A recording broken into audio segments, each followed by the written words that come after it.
Toda honra e toda glória somente a Deus. Vamos falar sobre Balaão.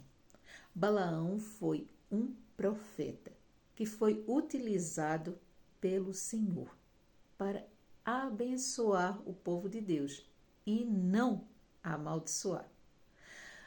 Mas vamos conhecer como foi que ele abençoou ao povo de Deus. O povo de Deus havia saído da terra do Egito em cativeiro, estava de passagem pelas terras de um rei chamado Balaque. Eles não lhes fizeram nenhum mal. O povo de Deus, os israelitas, apenas não se misturaram com aquele povo e buscaram estar íntegros na presença do Senhor. Eles eram um povo que crescia em tamanho. E isso irritou, assustou, amedrontou a esse rei chamado Balaque. Mas rigorosamente eles não fizeram nada contra este rei, nem contra ninguém naquele reino. Eles estavam só passando por ali.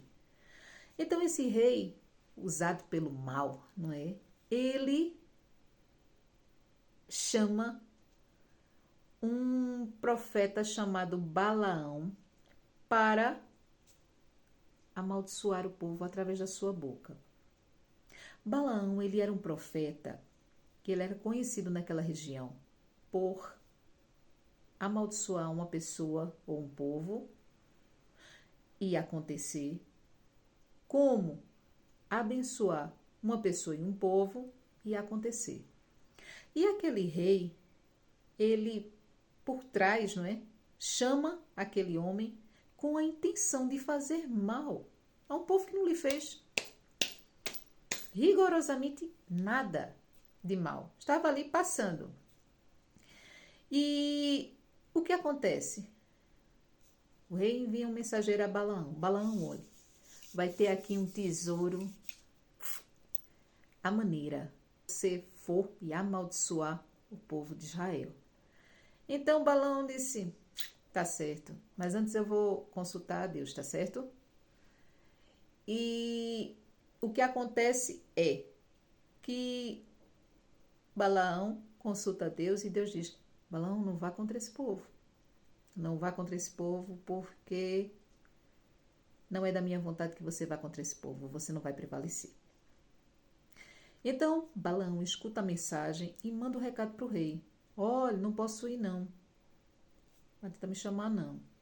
Então o rei reforça e diz que vai carregar mais no dinheiro. E o que acontece? Balaão é tentado por esse a mais. E aí monta na sua jumenta, sai a caminho.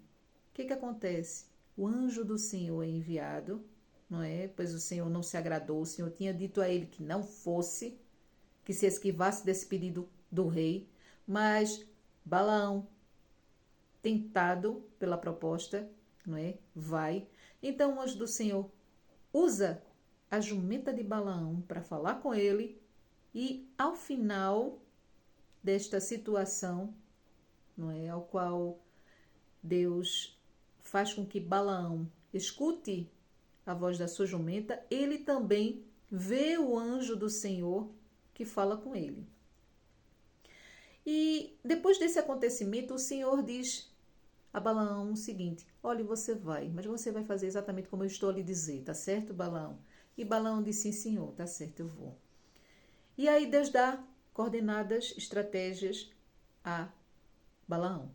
Diz para ele fazer 7 altares, diz para ele colocar 2 ofertas em cada altar, diz para ele posicionar o rei à frente do altar que ele fez, um desses, e falar aquilo que Deus vai colocar na boca dele para falar. E então, sim, Balaão faz tudo isso na presença do rei Balaque, não é? Em um monte muito alto, olhando para o povo. Então, o que ele diz, não é?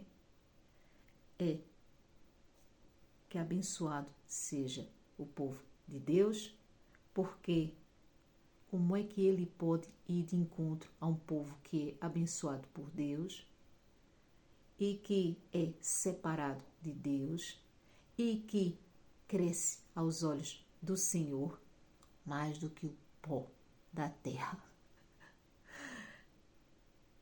E ele sim diz que não pode fazer isso e que o Senhor lembre da morte dele como a morte de um justo, por ele ter tido esta coragem de fazer. E então o rei diz, então, mas o que você fez comigo? A ficha lhe cai e nós vemos como Deus usa, não é? Um rei, um profeta que não queria não, mas foi orientado e direcionado sua língua a abençoar o povo. Então nós entendemos que Deus quer que nós entendamos que não há nada, nem ninguém, nem rei, nem profeta, bruxa, macumbeiro, não é? Que possa ir de encontro com a vontade que Deus tem para a tua vida e que Ele tão somente quer que você faça como o povo de Israel. Continue separado, continue buscando a sua presença, continue crescendo na presença do Senhor. Essa parte você faz, a parte de abençoar, esta é com Deus. Oh, glória! E ninguém, nem profeta, nem bruxo, nem bruxa, nem feiticeiro, nem feiticeira, muito menos poderes da terra, rei, rainha, seja lá quem for, vai ter alguma vitória sobre você enquanto você estiver separado no Senhor. Glória a Deus! Leia a Bíblia é a palavra de Deus na tua vida.